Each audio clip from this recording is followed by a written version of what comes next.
आज के इस पहचान क्लास में मैं प्रीता कुमारी झा आपका हार्दिक अभिनंदन करती हूँ। आज के इस व्याकरण सत्र में मैं व्याकरण का प्रथम भाग आज शुरुआत है हमारी, जिसमें आज हम जानेंगे भाषा और हिंदी भाषा, व्याकरण, अर्थ और विभाग। तो पहले मैं चर्चा करूँ ये भाषा क्या है।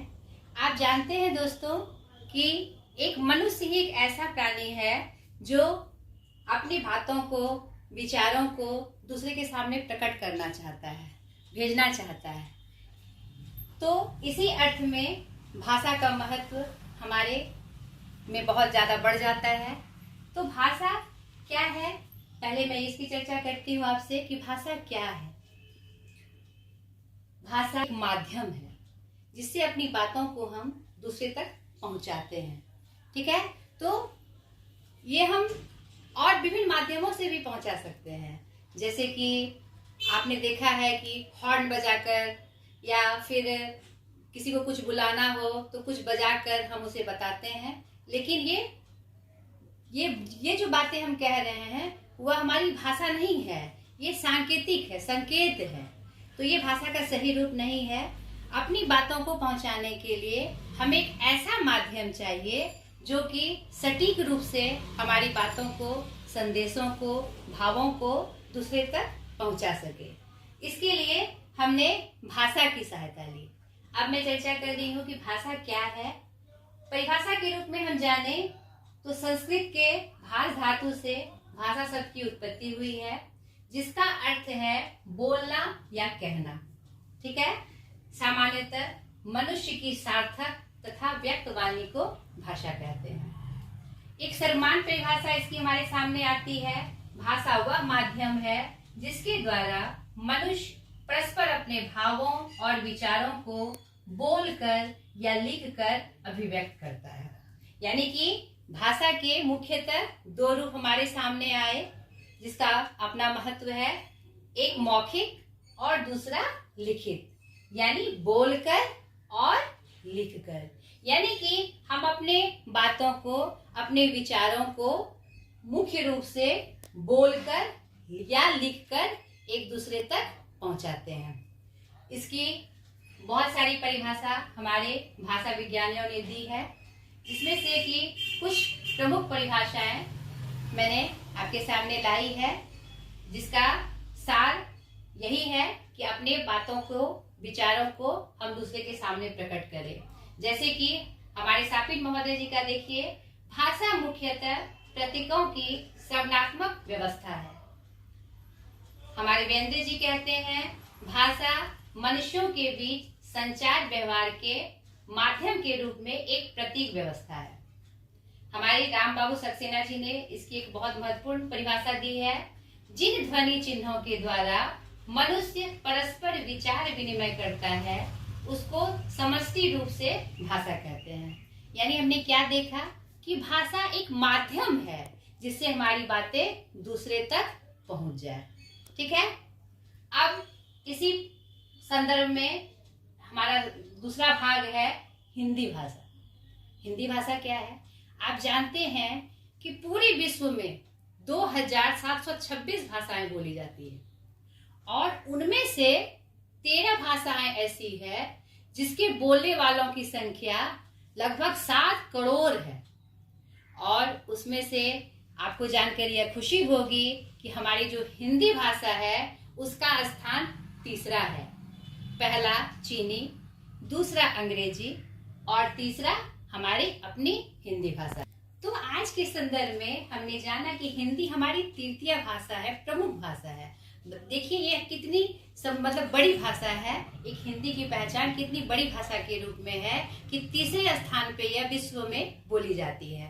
तो आज हम अभी जानेंगे कि हिंदी भाषा और उसका विकास कैसे हुआ, किस रूप में हुआ और इतनी समृद्ध वह भाषा कैसे हो गई। तो मैं बता रही थी हिंदी भाषा और उसका विकास कैसे हुआ, यानी इसका उद्भव कैसे हुआ, कैसे ये हमारे सामने आई और आज के इस आधुनिक युग में आज जो हम हिंदी का रूप देखते हैं वो यहाँ तक पहुँचने में उसने कैसे दूरी तय की। ठीक है, तो हम जाने इसका साधारण परिचय मैं आपको बताती हूँ।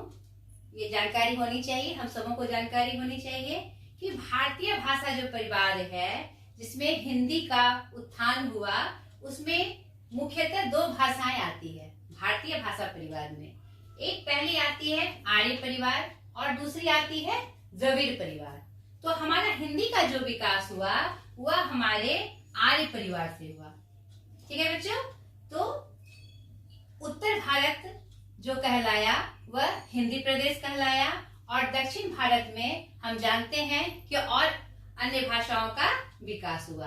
तो इसी आर्य परिवार से हमारी जो हिंदी है, हिंदी भाषा है, उसका उद्भव हुआ और विकास भी हुआ। तो ये जो आर्य परिवार है इसे 3 मुख्यतः भागों में बांटा गया, जिसे प्राचीन आर्य भाषा, मध्यकालीन आर्य भाषा और आधुनिक आर्य भाषा का नाम दिया गया। तो प्राचीन आर्य भाषा में हम जानते हैं कि हमारी जननी कौन है, हिंदी भाषा की जननी कौन है, संस्कृत भाषा है। तो प्राचीन आर्य भाषा में संस्कृत को रखा गया और हम जानते हैं इस जिसका काल है 1500 ईसा पूर्व से 500 ईसा पूर्व, जिसमें कि हमें पता है कि वेद, उपनिषद, महापुराण और हमारे महाकाव्य लिखे गए, रामायण और महाभारत लिखे गए, ये हमें पता है। उसके बाद हमारी जो हिंदी है अपने पद पे बढ़ती हुई मध्य युग में आई और वहां पर हमने हिंदी का एक नया रूप देखा। हमारी संस्कृत किसमें परिवर्तित हो गई? पाली, प्राकृत और अपभ्रंश में। इसका मैं साधारण परिचय आपको दे दूं। पाली क्या है? यह जो समय था 500 ईस्वी पूर्व से 1000 ईस्वी पूर्व, वह हमारे बुद्ध का समय था, महात्मा बुद्ध का समय था। तो पाली जो है इसमें त्रिपिटक ग्रंथों की रचना हुई। त्रिपिटक ग्रंथ क्या होते हैं? जिसमें हमारी महात्मा बुद्ध के जो उपदेश हैं उसका वर्णन मिलता है। इसमें अलग अलग रूपों में, चाहे वो साधारण लोकचार की भाषा हो या संघ की भाषा हो या महात्मा बुद्ध के उपदेशों को बताने की भाषा हो, उस रूप में पाली का भाषा का उत्थान हुआ। इसे पहली देश भाषा भी कहते हैं। इस पाली को पहले देश भाषा भी कहते हैं। ये हमारी पहली देश भाषा पाने का गौरव इसने पाया और इसे प्रथम प्राकृत भाषा भी कहते हैं। द्वितीय मध्यकालीन आर्य भाषा में हम दूसरा रूप देखते हैं प्राकृत का।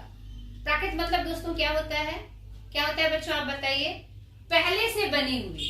प्राकृत मतलब पहले से बनी हुई, यानी कि आम बोलचाल की भाषा में जो प्रयोग होते आया था उसका चित्रण हमें प्राकृत में मिलता है और इसे द्वितीय भाषा के रूप में मान्यता मिली मध्यकालीन आर्य भाषा में। उसी का तीसरा रूप हम अपभ्रंश में देखते हैं। अपभ्रंश क्या हुआ? अपभ्रंश और उसी को लोकचार की भाषा में अवहट भी कहते हैं। अपभ्रंश क्या हुआ? हमारा भारत जो है विभिन्न राज्यों में बटा है, 29 राज्यों में बटा है, आपको पता है। इसमें जो लोक भाषा थी, यानी अलग अलग क्षेत्र की जो अलग अलग भाषा थी, तो उन बोलियों का हिंदी साहित्य में जो विवरण हुआ, जो प्रचार प्रसार हुआ, उसी को हमने अपभ्रंश कहा। अपभ्रंश साहित्य का नाम दिया, जिसमें कि जिस क्षेत्र के कवि या साहित्यकार उस क्षेत्र में आए, उन्होंने अपनी अपनी लोक भाषा में इसका प्रचार किया और साहित्य लिखे। ठीक है, इसका साधारण परिचय मैं दे रही हूँ। किसी वीडियो में मैं इसका विस्तार से इसका विवरण डाल दूंगी ताकि आपको इसका संपूर्ण परिचय मिल जाए।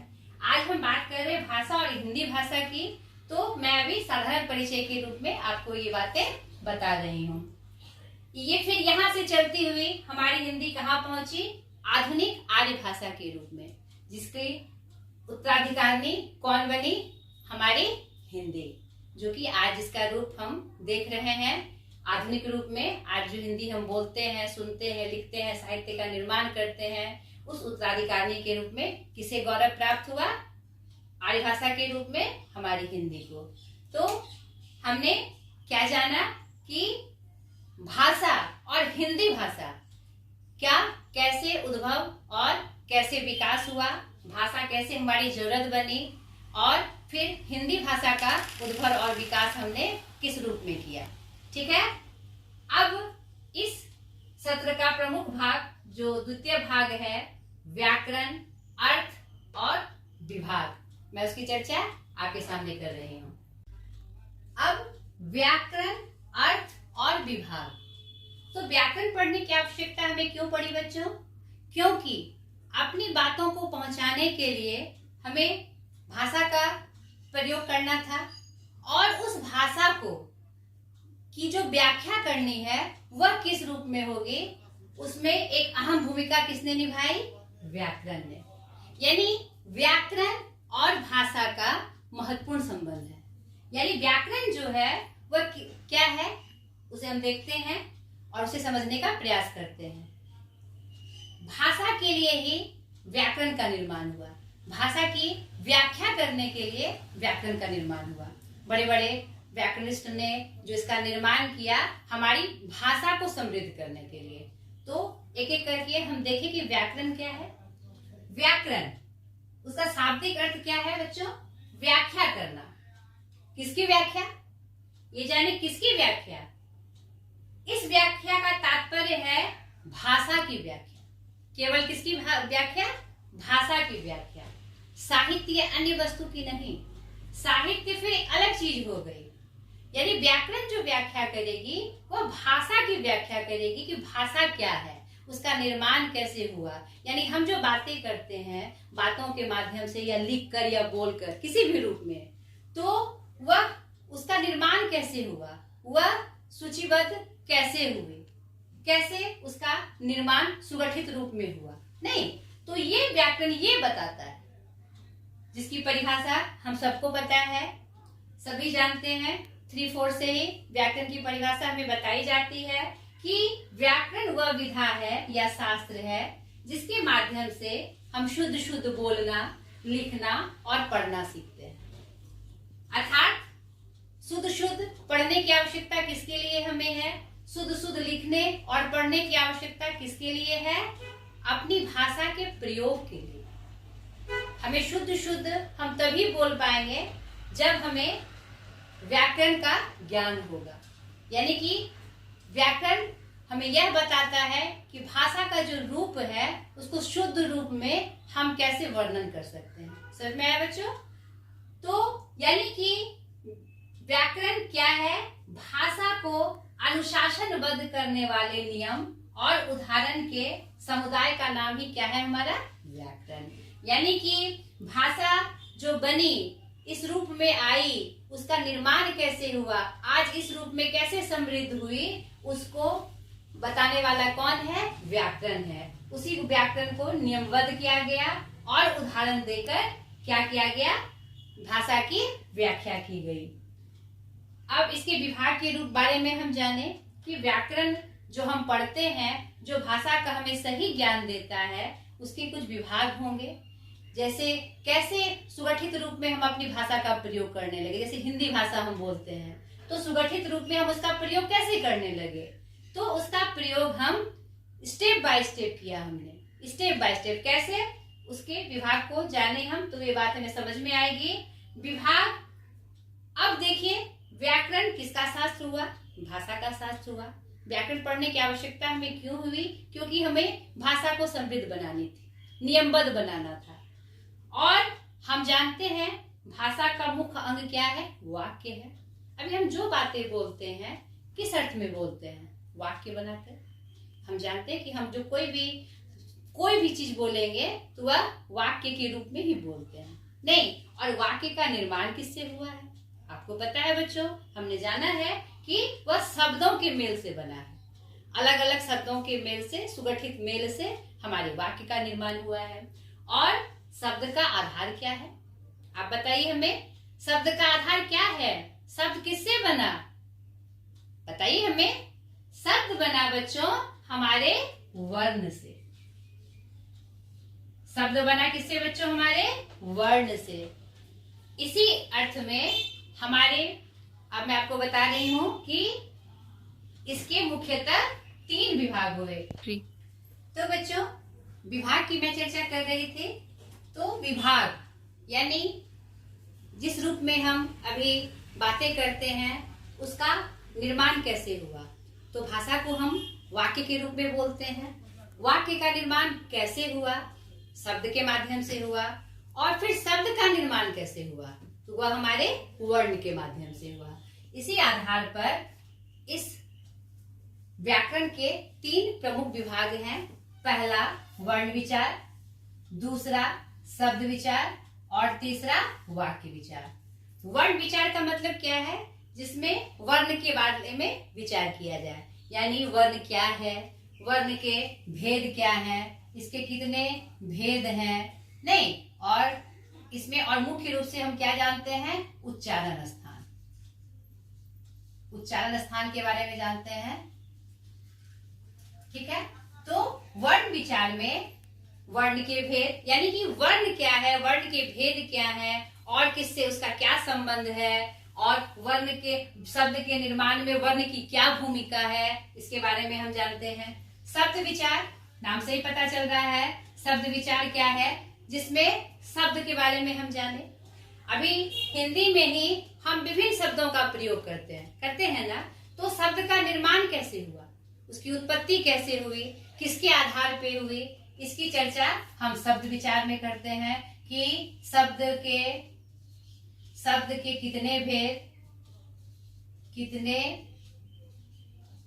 भेद होते हैं और इसकी उत्पत्ति किस किस रूप में होती है। इस शब्द का मतलब विभिन्न शब्दों का जो निर्माण हुआ उसको किस किस आधार पे बांटा जाता है, इसकी भी चर्चा शब्द विचार के अंतर्गत आती है। और यही शब्द विचार पूरा व्याकरण है बच्चों।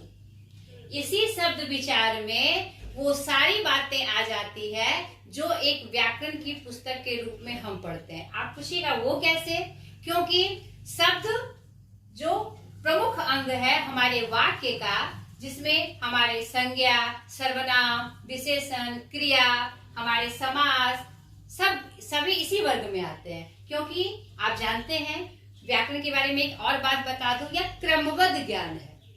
यह व्याकरण हमारा क्या है, भाषा का क्रमबद्ध ज्ञान हमें देता है, यानी कि एक के बाद एक के बाद एक के बाद एक। तो उनसे बहुत सारी बातें जुड़ जाती है। जो शब्द का पहले हम वर्ण पढ़ेंगे, फिर शब्द पढ़ेंगे, तो उनसे बहुत सारी बातें जुड़ती चली जाती है। वचन जुड़ते चले जाते हैं, नाम जुड़ते हैं, जिसको हम संज्ञा का नाम दे दे। अब संज्ञा के बदले भी किसी चीज का प्रयोग होता है, उसको हमने सर्वनाम कह दिया। संज्ञा की विशेषता कौन बताता है भाई, उसे हमने क्या नाम दे दिया, विशेषण दे दिया। इसी क्रम में बहुत सारे ऐसे शब्द आ जाते हैं, बहुत सारे ऐसे टॉपिक्स आ जाते हैं जिससे वह जुड़ता चला जाता है। यह सबसे प्रमुख विभाग है हमारे व्याकरण का।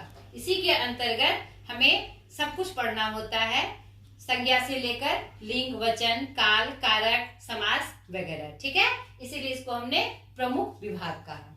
तीसरा आता है वाक्य विचार। वाक्य विचार पढ़ के ही हम समझ रहे हैं, जिसमें वाक्य के बारे में विचार किया जाए, नहीं कि वाक्य क्या है, वाक्य के कितने भेद, वाक्य के भेद कितने, उपवाक्य किसे कहते हैं, वाक्य का जो निर्माण हुआ शब्द के माध्यम से उसके क्या नियम है, उसको किस रूप में हमने जाना, किस रूप में हमने प्रयोग किया। तो इन सब बातों की चर्चा अंतर्गत होती है बच्चों, वाक्य विचार के अंतर्गत होती है। तो आज के लिए इतना ही। मैं अगली क्लास में जो व्याकरण का सत्र मेरा शुरू होगा उसमें मैं सर्वप्रथम किसकी चर्चा करूंगी, वर्ण विचार की चर्चा करूंगी, ठीक है।